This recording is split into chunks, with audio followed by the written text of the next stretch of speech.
নমস্কার অ্যাস্ট্রোথেরাপি দেবিকাতে আমি আপনাদের প্রত্যেককে স্বাগত জানাচ্ছি। আমি দেবিকা ঘোষ, আপনাদের ট্যারো কার্ড রিডার, আপনাদের বন্ধু এবং পথপ্রদর্শক। গুড মর্নিং প্রত্যেকটা বন্ধুকে, সুপ্রভাত। কেমন আছো? আশা করি ভালো আছো, ভালো থাকার চেষ্টা করছো।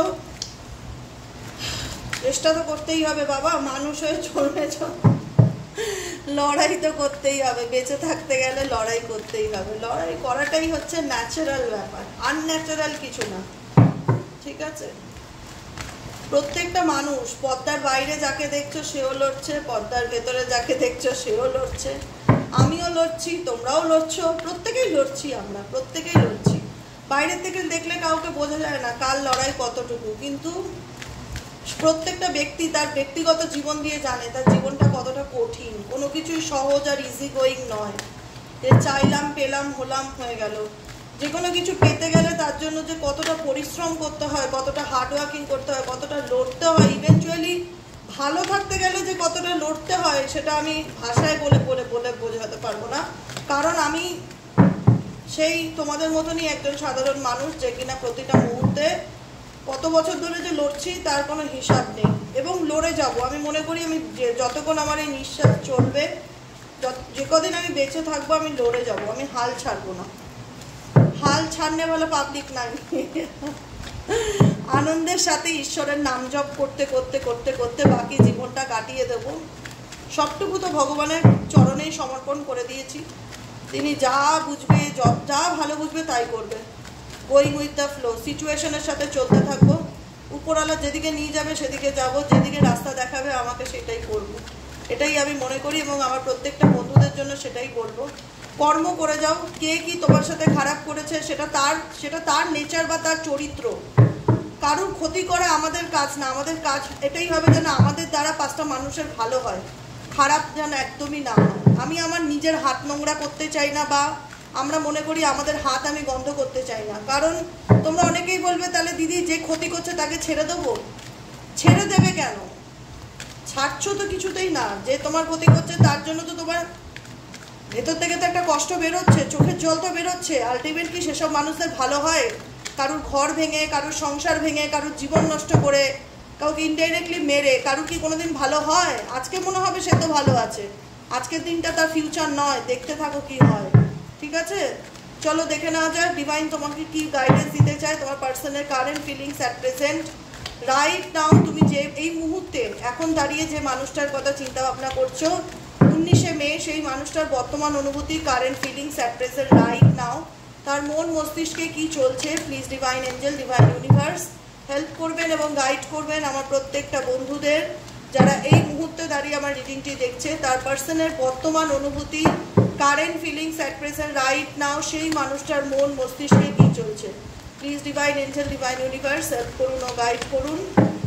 Angel, archangel, Michael please help me and guide me. Angel, archangel, Michael please help করুন ও গাইড করুন। Angel, archangel, Michael please help me and guide me. Angel, archangel, Michael please help করুন ও গাইড মি।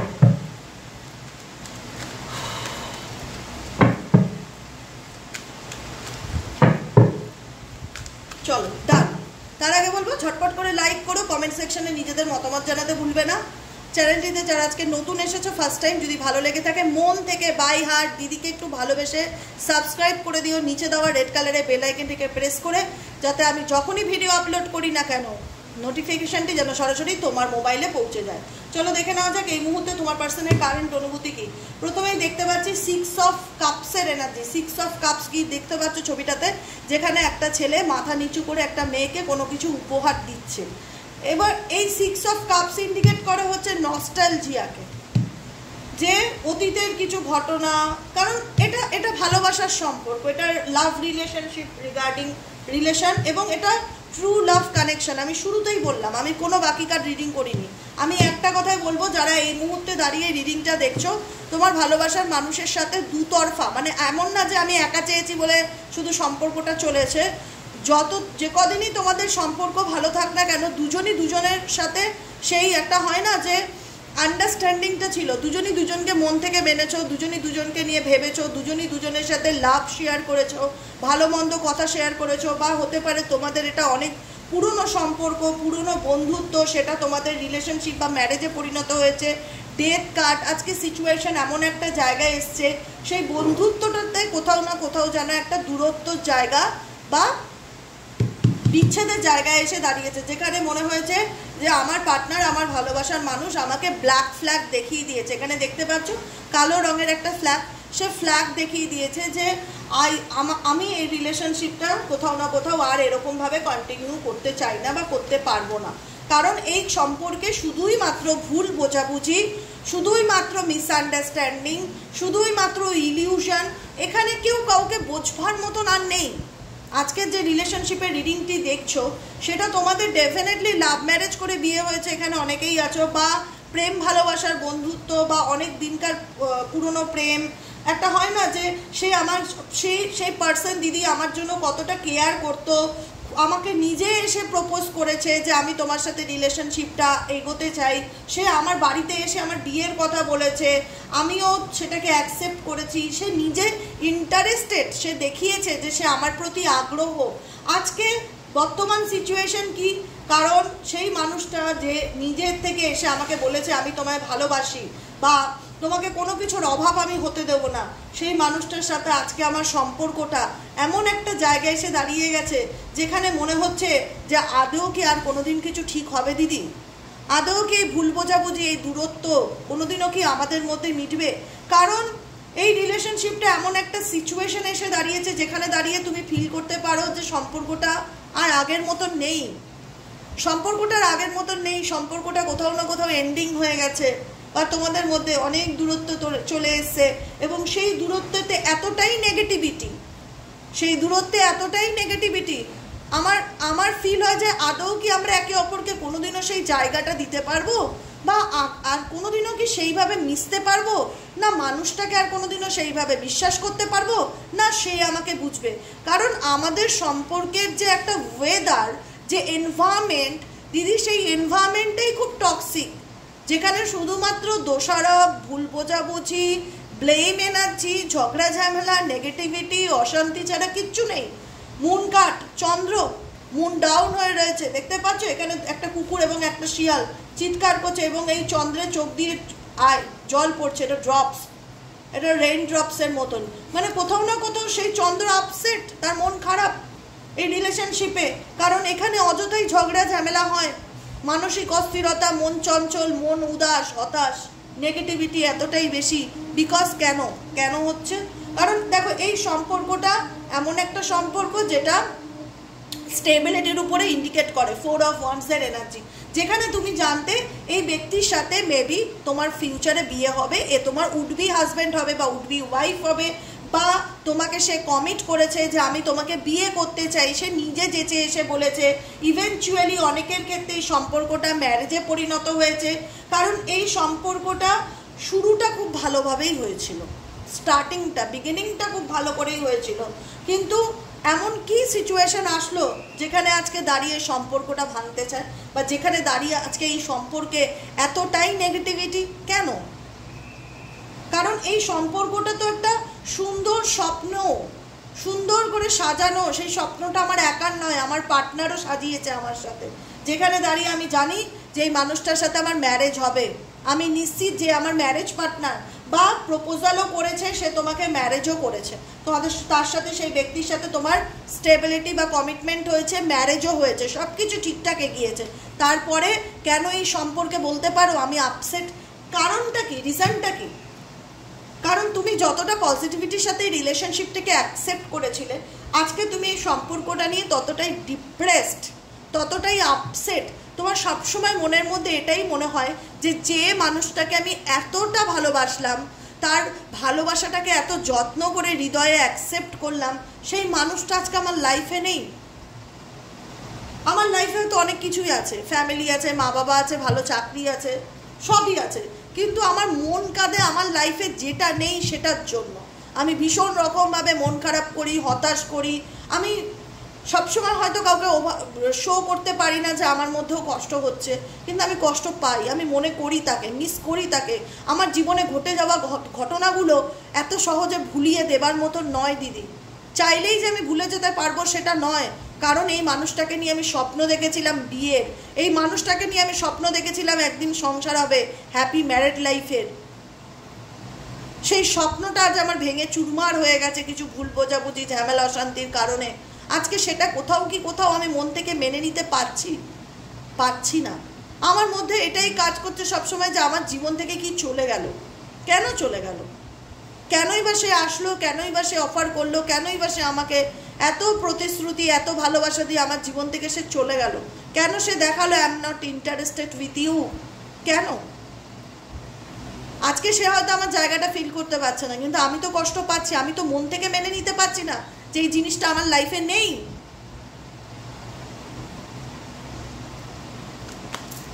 কারণ এই রিলেশনশিপটাকে নিয়ে তুমি যথেষ্ট পজিটিভ ছিলে সব সময়।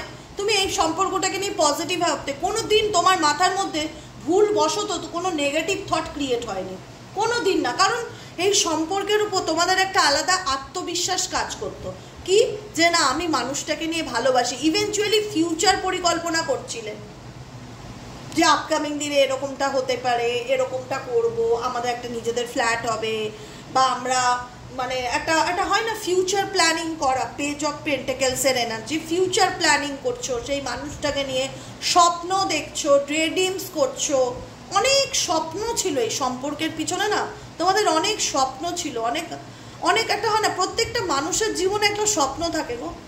কারোর স্বপ্ন চাকরি বাকরি থাকে, কারোর স্বপ্ন থাকে আমার একটা সুন্দর জীবনে মানুষ আসুক যার সাথে আমি আমার বাকি লাইফটা আনন্দ করে কাটাতে পারি। কারণ আলটিমেট যে যতই বলুক একা তো জীবনে কোনোদিনও বাঁচা যায় না, কথা বলতে গেলেও একটা লোক লাগে। আজকে তোমরা বুঝতে পারছো সেই জায়গাটা তোমরা কাউকে দিতে পারছো না। প্রতিটা মুহূর্তে অনেকেই আছো তারা এখনো পর্যন্ত স্টিল না ওই সম্পর্কটাকে নিয়ে ইমাজিন করো, কাশ সে আমার লাইফে ফিরে আসুক, কাশ আমাদের মধ্যে সব কিছু ঠিক হয়ে যাক, ভগবান সব কিছু ঠিক করে দিক, আমাদের মধ্যে ভুল বোঝাবুঝি মিটে যাক।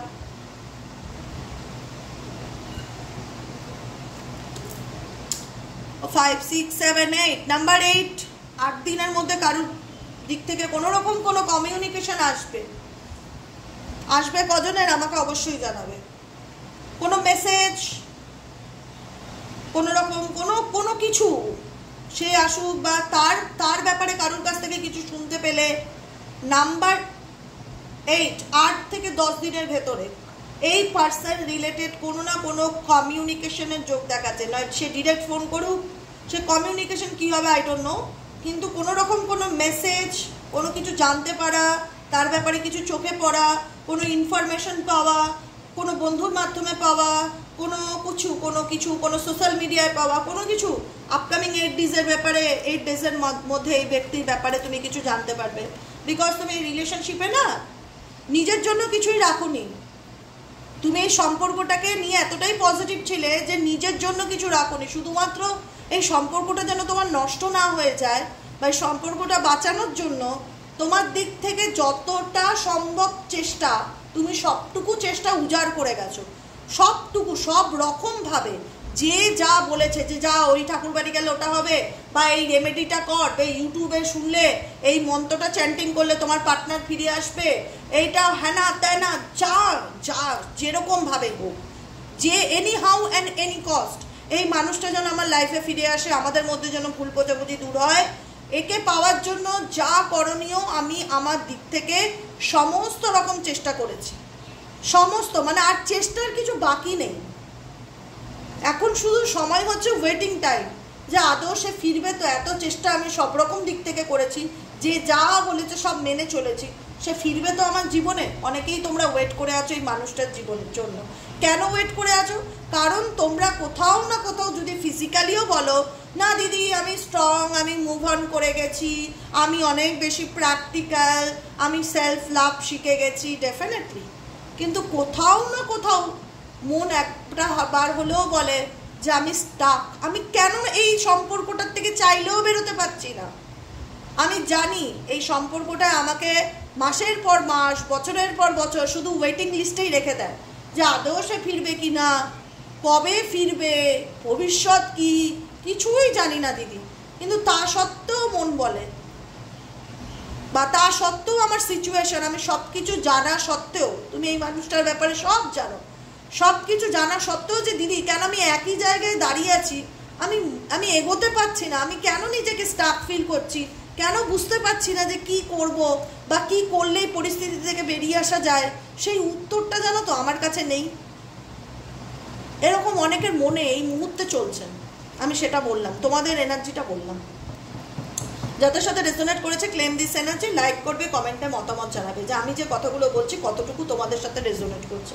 কারণ ইউটিউব জেনারেল প্রেডিকশন দেয়, সবসময় সবার সাথে সবটুকু রেজোনেট করবে সেটা নাও হতে পারে, যতটুকু করবে ক্লেম দিস এনার্জি। কারণ তোমরা অনেকেই এই রিলেশনশিপটায় কোথাও না কোথাও ইচ্ছে থাকলেও না মুভ অন করতে পারছো না। মনে হচ্ছে কোনো একটা শক্তি আমাকে সেই মানুষটার সাথে বেঁধে রেখেছে, আমি নিজেকে না মানে পারছি না বার করতে। চেষ্টা করছো মেবি, কিন্তু পারছি না, এরকম একটা ব্যাপার। কারণ একটা মানুষের জন্য আমি কত বছর ওয়েট করব, কত মাস ওয়েট করব, কি করব বলো তো? কারণ সম্পূর্ণ লড়াইটা তো আমার দিক থেকে, আমি একা লড়ে যাচ্ছি এই মানুষটাকে পাওয়ার জন্য, এই মানুষটা কিন্তু আমার জন্য লড়ছে না। অতএব লড়তে লড়তেও তো আমি ক্লান্ত। তা আমার এক এক সময় মনে হয় আমি মুভ অন করে যাই, কিন্তু আমার হাত পা বাঁধা। মেবি হতে পারে আমার বাড়িতে দুটো ছোট বাচ্চা আছে দিদি, আমার ফ্যামিলি আছে, আমার মা বাবা আছে, বা আমার থাকার কোনো জায়গা নেই, স্বামীর বাড়িতেই থাকতে হয়। এক একজনের এক এক রকম সিচুয়েশন, সেটা তো বুঝতে হবে, চাইলেই তো আর বেরোনো যায় না। বাচ্চাদের মুখের দিকে তাকিয়ে সেখানে আমাকে মানিয়ে চলতে হচ্ছে। কমেন্টগুলো পড়ি তো এক একজনের মর্মান্তিক প্যাথেটিক সিচুয়েশন, মর্মান্তিক প্যাথেটিক সিচুয়েশন। আমি সেটা ফিল করতে পারি, বুঝতে পারি যে না সত্যি সেই ব্যক্তির কিছু করার নেই, সে তার দুটো বাচ্চা ফেলে কোথায় যাবে, তাকে তো সেই আলটিমেট সেই মানুষটার মুখের দিকে তাকিয়ে ওয়েট করতে হচ্ছে সে কবে ফিরবে, তার সন্তানের বাবা কবে ফিরবে। কারণ তার কাছে তো কোনো অপশন নেই। সে তো চেয়েছিল তার স্বামী ফিরুক, সে তো চেয়েছিল তার ওয়াইফ ফিরুক, কিন্তু সে তো ব্যর্থ সমস্ত চেষ্টাতে। কিন্তু এখন সে কি করবে? অনেকের এমনও পরিস্থিতি যারা বিবাহিত, বাপের বাড়ি গিয়ে থাকার মতনও কোনো অপশন নেই, তার নিজের হয়তো কোনো ইনকাম নেই, সেই স্বামীর বাড়িতেই যেমনই পরিস্থিতি থাক সেখানেই মানিয়ে গুছিয়ে দাঁতে দাঁত চিপে থাকতে হচ্ছে, কিছু করবার নেই। কারণ এখানে এত মানুষ দেখছো, সবার জীবন একরকম নয়, সবার সিচুয়েশন একরকম নয়, এক একজনের এক এক রকম পরিস্থিতি। তাই আমাকে এক একজনকে এক এক রকমভাবে উত্তর দিতে হয়, এটা তোমাদেরকে বুঝতে হবে।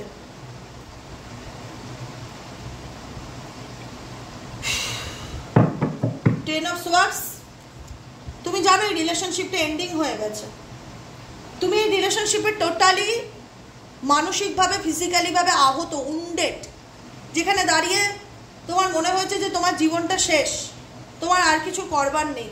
এই সম্পর্ক বা এই রিলেশনের জন্য তোমার যা চেষ্টা, যা মনে ভালোবাসা, ইমোশন সব কিছু শেষ হয়ে গেছে। তোমার শুধু একটাই কথা বারবার ভেতর থেকে উঠে আসে যে দিদি আমি আবার নতুন করে উঠে দাঁড়াতে পারবো, আমি কি আর ওভারকাম করতে পারবো, আমি কি কোনোদিনও সত্যি আর ভালো থাকতে পারবো? পারবে, আমি বলছি পারবে, আমি তোমাদেরকে বলছি পারবে। তোমাদের লড়াইটা কঠিন, কিন্তু তোমাদেরকে পারতেই হবে, হাল ছাড়লে চলবে না গো, একদম বলছি। ডোন্ট গিভ আপ, যত কঠিন পরীক্ষা হোক, যত অগ্নি পরীক্ষা হোক, ভেতরে জেদ আনো যে জিতেই ছাড়বো। কত ভগবান তুমি আমার পরীক্ষা নিতে পারো আমি দেখবো, আমি হাল ছাড়বো না। মানসিকভাবে নিজেকে তৈরি করো। Page of cups and queen of cups. কারণ যে মানুষটার জন্য তুমি দিন রাত ওয়েট করে থাকো, সবসময় মনে হয় যে এই মানুষটাকে আমি যেরকম ভালোবাসা দিয়েছি, যে আদর যত্ন দিয়েছি দিদি, কোনোদিনও সেই জায়গাটা আমি কাউকে দিতে পারিনি, আর কোনোদিনও কাউকে দিতে পারবো না। ওনার প্রতি আমার একটা আলাদাই অ্যাটাচমেন্ট, ওনার প্রতি আমার একটা আলাদাই অনুভূতি, সেই জায়গাটা কেউ নিতে পারবে না। কারণ মন প্রাণ আত্মা দিয়ে সবসময় শুধু সেই মানুষটাকে নিয়ে আমি কল্পনাই করে গেছি, ভেবে গেছি, তাকে নিজের সবটুকু উজাড় করে আগলে রেখেছি, ভালোবাসা দিয়েছি। আজকে সেই মানুষটা আমার অন্য কোনো মহিলার চক্করে পড়ে, সে শাশুড়ি হোক, মাদার ইন ল হোক, পরকীয়া সম্পর্ক হোক, কোনো মহিলার চক্করে পড়ে সেই মানুষটা আজ আমার সাথে বেইমানি করে দিল দিদি। সেই মানুষটা আজকে আমার সাথে বেইমানি করলো সেই তৃতীয় ব্যক্তির কথাতে, যে মানুষটাকে একদিন কিনা নিজের আমি প্রাণের থেকেও বেশি ভালোবাসা দিয়েছিলাম, যাকে আমি আজও ভালোবাসি বা যাকে আমি আজও ভুলতে পারি না। সে কি করলো? সেই মহিলার কথাতে সে আজকে আমাকে এমন একটা দোরগোড়ায় এনে দাঁড় করালো যে আজ আমি কত কঠিন পরিস্থিতির মধ্যে দাঁড়িয়ে লড়াই করছি, তোমাকে যদি আমি দেখাতে পারতাম। এটাই হচ্ছে তোমাদের ভেতরের কথা, হচ্ছে কি মনের মধ্যে। চলো বলো, আমি তো এনার্জি রিড করতে পারি যে কোনো মানুষের, আমি তোমাদের এনার্জি রিড করছি তোমার পার্সনে, তোমরা বলো তো তোমাদের এনার্জি সত্যিই তাই কি না। সবসময় মনে হচ্ছে কি দিদি তুমি জানো না যে আমি কতটা কঠিন পরিস্থিতির সাথে লড়াই করছি আমার সন্তান নিয়ে, আমার পরিবার নিয়ে, বা আমি একা। কোনো মহিলা অল টাইম মানে কনস্পিরেন্সি করে যাচ্ছে, আমার পার্সনকে ম্যানিপুলেট করে যাচ্ছে, আমার পার্সনের উপর ব্ল্যাক ম্যাজিক করছে। সে কোনোভাবেই বেঁচে থাকতে চায় না যে আমি আমার মানুষটার সাথে ভালো থাকি। সে অল টাইম এমন কিছু করছে যাতে আমার মানুষটা আমাকে সহ্য করতে না পারে, আর আমাদের মধ্যে যেন সব সময় ঝগড়া হতে থাকে, সব সময় যেন ভুল বোঝাবুঝি হতে থাকে। আর আলটিমেট সেটাই হচ্ছে। আর সেটা হচ্ছে স্পেশালি ডাইরেক্ট আমি বলছি ব্ল্যাক ম্যাজিক করছে সেই মহিলা ব্ল্যাক ম্যাজিক করছে।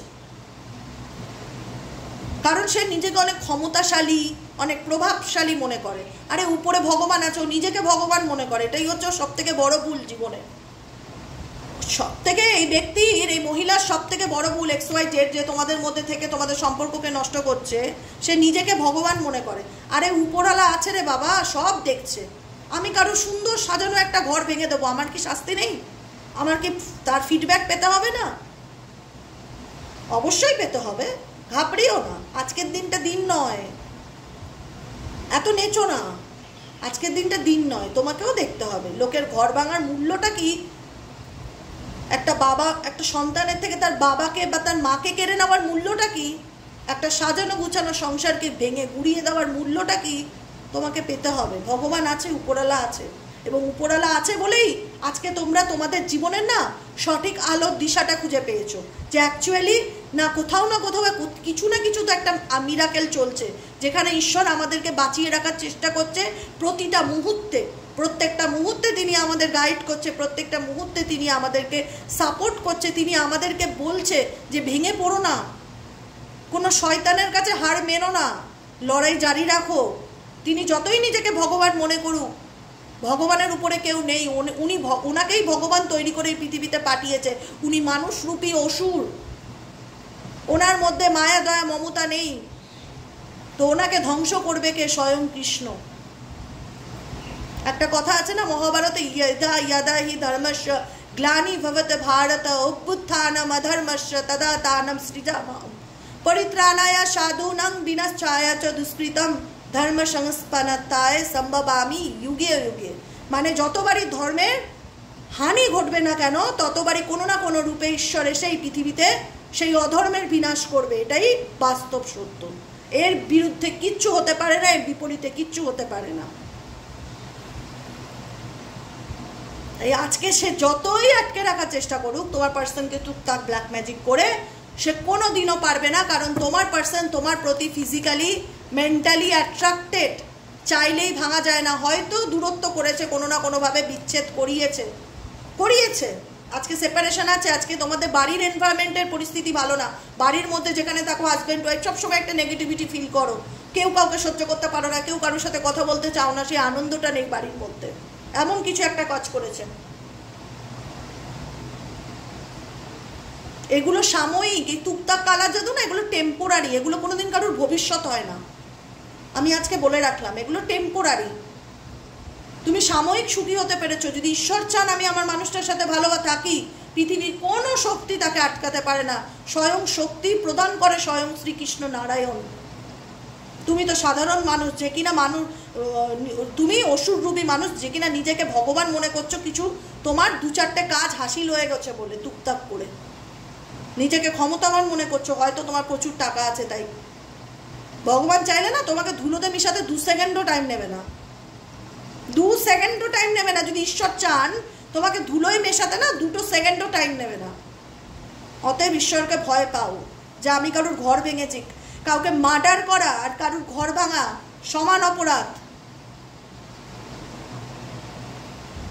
আজকে যে কারণে মানুষটি লাইফে অপশন না পাচ্ছে, এদিক যেতে না পাচ্ছে ওদিক যেতে, সবসময় চিন্তা ভাবনা করছো, সবসময় এই ব্যাপার নিয়ে কারোর সাথে ডিসকাস করছো যে কেউ আমাকে একটু গাইড করো, কি করলে এগুলোর থেকে রিমুভ পাবো, কি করলে বেরোবো। কিন্তু ওই মহিলা, সেই মহিলা এমন করে রেখেছে তোমার পার্সনকে, যাতে তোমার পার্সন তাকে কোনোদিনও ছেড়ে আসতে না পারে, তাকে কোনোদিনও ছেড়ে আসতে না পারে। তাকে নিয়ে চলতে যেন সে বাধ্য। ইভেনচুয়ালি সেই ব্যক্তির উপর মানসিক চাপ তৈরি করা হচ্ছে, না পাচ্ছে তোমাকে ছাড়তে, না পাচ্ছে তাকে ছাড়তে। কারণ তুমিও তোমার পার্সনের উপরে রিলেশনশিপে থাকাকালীন এতটা জোর খাটাওনি যেখানে দাঁড়িয়ে এই মহিলা জোর খাটায় যে তোমাকে এটা করতেই হবে, তোমাকে এটা চলতেই হবে, তোমাকে এটা মানতেই হবে। তুমি করবে না মানে তোমাকে তোমার ঘাড় করবে, এরকম একটা ব্যাপার। যে কারণে তোমার পার্সন বর্তমানে প্রচণ্ড স্ট্রেস আর বার্ডেন ফিল করছে, কারণ সে কিন্তু তোমাকেও ছাড়তে চায়নি বা তোমাকেও ছাড়তে পারছে না। আজকে হয়তো তার কথাই তোমার সাথে বেইমানি করেছে, বা সেই মানুষটা হয়তো তার গ্রহগত কারণের জন্যই ভুল চক্করে পড়ে গিয়ে আজকে ভালোবাসার মানুষকে চিনতে পারেনি, তাকে ঠকিয়েছে, কিন্তু সে তার কার্মা ভোগ করছে। সে এমন নয় যে খুব ভালো আছে বা আনন্দে আছে, সেটা বাইরের দৃশ্য দেখে মনে হতে পারে তিনি আমার পার্টনার তো ঘুরছে, ঘুরুক, জীবনে কেউ থেমে থাকে না, কিন্তু সে তো বোঝা বইছে, কার্মিক বার্ডেন তো সে বইছে। সে কি আলটিমেট ভালো আছে? সে আলটিমেট ভালো নেই, ভালো থাকতে পারে না, কারণ এই তৃতীয় ব্যক্তি আজ এমন পরিস্থিতি ওনার লাইফে তৈরি করেছে যেখানে কিনা এক গ্লাস জল খেতে গেল ওই তৃতীয় ব্যক্তিকে বলে খেতে হবে যে আমি জলটা খাবো গো। এরকম পার্সন তোমার পার্সন কি থোড়াই এরকম ছিল? সত্যি কি সেরকম ছিল? কারোর কথায় কি চলনাওয়ালা পাবলিক ছিল? ছিল না, কিন্তু আজকে চলতে হচ্ছে, এমন করে রেখেছে তাকে, যে কারণে দাঁড়িয়ে না পাচ্ছে তোমাকে ফেলতে, না পাচ্ছে তাকে ফেলতে। যতদিন চলো এই দুজনকে নিয়ে ব্যালেন্স করেই চলো, কিন্তু তার আজকে যতই থার্ড পার্টি তাকে আটকে রাখার চেষ্টা করুক না কেন, সে কিন্তু দেখো দোষ সবারই আছে, তোমার পার্টনারেরও আছে, তারও আছে। তোমার পার্টনার হয়তো জিনিসটা খুব ক্যাজুয়ালি নিয়ে নিয়েছিল, এটাই হচ্ছে তার প্রবলেম। ও ঠিক আছে চলো কোনো ব্যাপার না, দুদিন গল্প করবো ঘুরবো, ঠিক আছে চলো কোনো ব্যাপার না, ফ্যামিলি তো ঠিক আছে চলো কোনো ব্যাপার না, মা বলেছে ঠিক আছে চলো কোনো ব্যাপার না, এত ক্যাজুয়ালি নিয়ে নিয়েছে। ব্যাপারটা যে এরকম জায়গায় এসে দাঁড়াবে এটা তোমার পার্টনার কিন্তু ইমাজিন করতে পারিনি, কল্পনা করতে পারিনি। আজকে যেখানে দাঁড়িয়ে না পাচ্ছে ছাড়তে, না পাচ্ছে চলতে, না পাচ্ছে ভালো থাকতে, একটা অহেতুক বার্ডেন নিজের উপরে বয়ে নিয়ে বেড়াচ্ছে, যেটা কাউকে কোনোদিন বলতেও পারছে না। আর তোমার সিচুয়েশন, তুমি এখন যথেষ্ট কুল অ্যান্ড কাম হয়ে ভগবানের উপর ছেড়ে দিয়ে নিজের এনার্জিকে ব্যালেন্স করছো, পজিটিভ থাকার চেষ্টা করছো। কারণ তোমার মনে হচ্ছে এনার সাথে কথা বলে লাভ নেই, এর কোনোদিনই আমাকে বুঝবার নয়, যাই বলতে যাব শুধু ঝগড়া করতে আসে, লোকের কথায়, পরিবারের লোকের কথায়, তাই একে আমি আর কোনো কিছু বলতেও চাই না, বোঝাতেও চাই না। এর মতন ভালো থাক, আমি আমার মতন থাকি, আমি আর কারুর পিছনে কোনো কথা খরচা করতে চাই না। কারণ কোথাও না কোথাও তোমার মনে হয় এই মানুষটা তোমাকে ঠকিয়েছে বা অনেক কষ্ট দিয়েছে, কিন্তু তবুও বলবো এই মানুষটার একটা ইমোশনাল অ্যাটাচমেন্ট তোমার উপর কাজ করে। ভুল তো দেখো ভুল মানুষ মাত্রই করে, ভুল করেছে উনি, আমি অস্বীকার করছি না, আর আমি ওনাকে সাপোর্টও করছি না যে উনি খুব ভালো মানুষ, সেটাও আমি বলবো না, অবশ্যই করেছে। কিন্তু যেভাবে উনি ভেবেছিল বিষয়টা, পাশাটা যে বদলে যাবে পুরোপুরি, সেটা উনি ইমাজিন করেনি, এটুকুনি আমি বলতে পারি ড্যাম শিওর। বুঝতে পেরেছো? ঘটনাটা হচ্ছে এটা। তো দেখা যাক, সত্যিকারের ভালোবাসাকে তো ওরকম টুকটাক করে বেশিক্ষণ আটকে রাখা যাবে না, টেম্পোরারি। দেখা যাক ওনার চেষ্টা কতদূর কি হয়। আমি তো ঈশ্বর বিশ্বাসী, আমি প্রত্যেকটা মুহূর্তে বলি। এই যে এখানে দেখতে পাচ্ছ সাই বাবা, আমি সাই বাবাকে খুব মানি, মানে আমার প্রাণ বলতে পারো। আমার মনে হয় সত্যি আমার সাই বাবা আমার সামনে বসে, আমি ছোটোর থেকেই সাই বাবাকে খুব মানি। সাই বাবা, লোকনাথ বাবা আমি খুব মানি ছোটোর থেকে, যখন আমি বুঝতাম না। আমি তোমাদের অনেকবার গল্পও করেছি যে ছোটোবেলা যখন আমি 4, 5, 6-এ পড়ি, আমার পড়া না হলে না, ধরো আমার পড়া হয়নি, আমার টিচার পড়াতে আসবে, আমি কিছু পড়া কমপ্লিট করতে পারিনি, সেই সময় আমি লোকনাথ বাবার একটা কাঠ হয় না, রনে বনে জলে জঙ্গলে যখনই বিপদে পড়িবে আমাকে স্মরণ করিবে, মানে আমি তো তখন ছোট, সেই সময় অত মন্ত্রফন্ত্র জানতাম না, কিন্তু ওই কাঠটা নিয়ে না বারবার হাতের কাছে ধরতাম আর বলতাম হে লোকনাথ বাবা রনে বনে জলে জঙ্গলে। মানে একটা ছোট বয়সে ইনোসেন্স, বাচ্চা 4, 5, 6-এর মেয়ে কি আর ম্যাচুরিটি থাকে, সেই সময় বলতাম যেন দিদিমণি আজকে পড়াতে না আসে, আজকে কিচ্ছু পড়া হয়নি, আসলে বেধড়ক মার খাবো আমি জানি। তো সেই ইম্যাচুরিটি বয়সে বলছি, বিলিভ করবে না, আসতো না সেদিন পড়াতে আসতো না। আমার না তখন থেকে একটা আলাদা ট্রাস্ট কাজ করেছে, ও বাবা আমার কথা ভগবান শুনতে পায় তিনি, মানে একটা হয় না, মানে ছোট বাচ্চা আমি তখন, হয়তো আমি অত বুঝেও করিনি, কিন্তু আমি ওই কার্ডটা দেখে বলতাম যে রনে বনে জলে জঙ্গলে যখনই বিপদে পড়িবে আমাকে স্মরণ করিবে, আমি তোমাকে সবসময় রক্ষা করিব, এখনও মুখস্থ আছে। আমার সমস্যা হলেই না আমি ওই লাইন দুটো বলতাম, আর কিচ্ছু বলতাম না। আজও লোকনাথ বাবার প্রতি সেই বিশ্বাসটা আছে যে যখনই আমি বিপদে পড়িব উনি আমাকে রক্ষা করবে, একটা সোল কানেকশন যেটা জন্ম থেকে হয়ে এসছে আমার ঈশ্বরের প্রতি। তাই জন্য বলবো ভগবানের উপর বিশ্বাস রাখো, বিশ্বাস করো সাই বাবাকে, যে শক্তি যে ঈশ্বরকে তুমি বিলিভ করো, তাকে ট্রাস্ট করো, তার কাছে প্রার্থনা করো। সবই মানুষ তৈরি, শয়তানকেও ভগবানই তৈরি করে। অতএব ভগবান যদি চায় বিনাশ করতে, তিনি চাইবে অবশ্যই বিনাশ করতে, কারণ অন্যায় করে পার পাওয়া যায় না, বুঝেছো? এটুকুনি বলে আজকে রিডিং শেষ করলাম। Ta-ta, bye bye, thank you so much. কেমন লাগলো রিডিংটি কমেন্টে জানাতে ভুলবে না। ভালো থাকবে, সুস্থ থাকবে, স্বাভাবিকভাবে থাকবে, সুস্থ আনন্দে থাকো। যে যেটা করছে সেটা তার কার্মা, তুমি নিজের উপর তার স্ট্রেস নিও না, রিল্যাক্সে থাকো, লেট গো করো, ভালো থাকো, সাথে থাকো, পাশে থাকো। আজকের মতন এখানেই শেষ, কালকে দেখা হচ্ছে আবার রিডিংয়ে। পারলে আমি বিকেলে একটা রিডিং দিয়েও দেবো, ঠিক আছে? চলো, টাটা।